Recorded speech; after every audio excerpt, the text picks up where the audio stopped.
Hoje eu quero falar aquilo que o secreto gera em nós através da intimidade. E a palavra de hoje está lá em Mateus 6:6. Tu, porém, quando orares, vai para teu quarto e após ter fechado a porta, orarás a teu pai que está em secreto, e teu pai que vem em secreto te recompensarás plenamente. O secreto ele é muito importante na nossa vida. Se você não tem um secreto com Deus, você não tem intimidade com o Senhor. Para você ter intimidade com Deus, você precisa ter um secreto. Você precisa ir para o seu quarto, você precisa orar, você precisa ler a Bíblia. E isso não é de qualquer jeito. A gente não pode, ter um momento com Deus de qualquer jeito. Nós precisamos entregar o nosso melhor. Nós precisamos querer estar lá, ter fome e ter sede. A palavra do Senhor diz que bem-aventurado aqueles que têm fome e sede, porque eles serão saciados. Se você quer ter uma intimidade com Deus, aquela que você ouve a voz de Deus, aquela que você conhece a Deus, o seu secreto não pode ser de qualquer jeito. E a primeira coisa que o secreto vai gerar em nós, através da intimidade, é a confiança. Ninguém aqui confia em quem não conhece. Porque você não sabe se aquela pessoa vai ser boa pra você, se aquela pessoa vai dar uma de Judas e te trair. Você não sabe disso. Você só confia nessa pessoa a partir do momento que você conhece ela. E com Deus é a mesma coisa. Você não confia em Deus se você não conhece Deus. Muitos falam, eu confio em Deus, mas é da boca para fora. O coração, as atitudes demonstram que não confia. Uma pessoa que não confia em Deus tem muito disso, de querer fazer a parte dela e fazer a parte de Deus.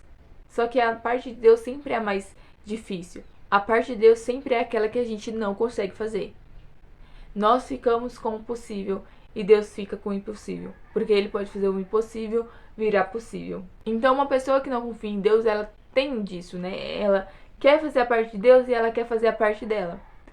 E isso gera, muitas das vezes, vai gerar noites sem dormir, insônias, crises de ansiedade. A intimidade gera confiança, porque você conhece a Deus e você confia no Senhor, porque você sabe aquilo que Ele pode fazer. Por exemplo, Salmos 3, Davi, os Salmos de Davi, é um cântico onde ele estava sendo perseguido pelo seu próprio filho, Absalão. Mas no versículo 5, Davi fala que em paz me deito e em paz eu me levanto, porque o Senhor é quem me sustenta. Só que Davi estava sendo perseguido por Absalão bem no momento em que ele escreveu aquele Salmos, aquele cântico. Mas Davi sabia quem era Deus. Davi tinha intimidade com Deus. Davi é conhecido como o homem segundo o coração de Deus. Então Davi sabia quem era Deus. Davi tinha intimidade com o Senhor. Por isso Davi confiava que Deus iria guardar ele de todo o mal e ia livrar da mão de seu filho. E foi o que aconteceu. Deus guardou Davi e livrou ele da mão de seu filho. E a segunda coisa que o secreto gera em nós é frutos. E são frutos bons, tá bom? E nós devemos dar frutos na vida de outras pessoas. Devemos ser um canal de bênção na vida de outras pessoas e apresentar o Evangelho a elas. E o que é o Evangelho? O Evangelho são boas novas. Para você saber o que são boas novas, para você apresentar a alguém as boas novas de Cristo, você precisa conhecer o Senhor para que você apresente a alguém as boas novas. Porque senão você vai apresentar um Evangelho mentiroso. Se você não saber o que a Bíblia diz, se você não saber aquilo que Deus diz, você vai apresentar um evangelho mentiroso. Nós temos uma ordem, que é ir e pregar o evangelho. As palavras que a gente fala no evangelismo, elas serão testificadas pelas nossas atitudes. Se nós realmente somos cristãos, será testificado através das nossas atitudes. E não com as palavras. Então, que fruto você tem dado na vida de outras pessoas?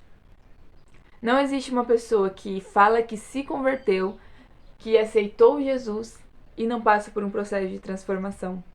Jesus, ele transforma, Não tem como você aceitar Jesus e dizer que é cristão se você continua como um velho homem. Quando você aceita Jesus, quando você se converte, você é transformado. Mas você tem que se abrir, Você tem que permitir que o Espírito Santo se transforme em você. Então esse foi o vídeo, eu espero muito que vocês tenham gostado. E não se esqueça, Jesus ama vocês.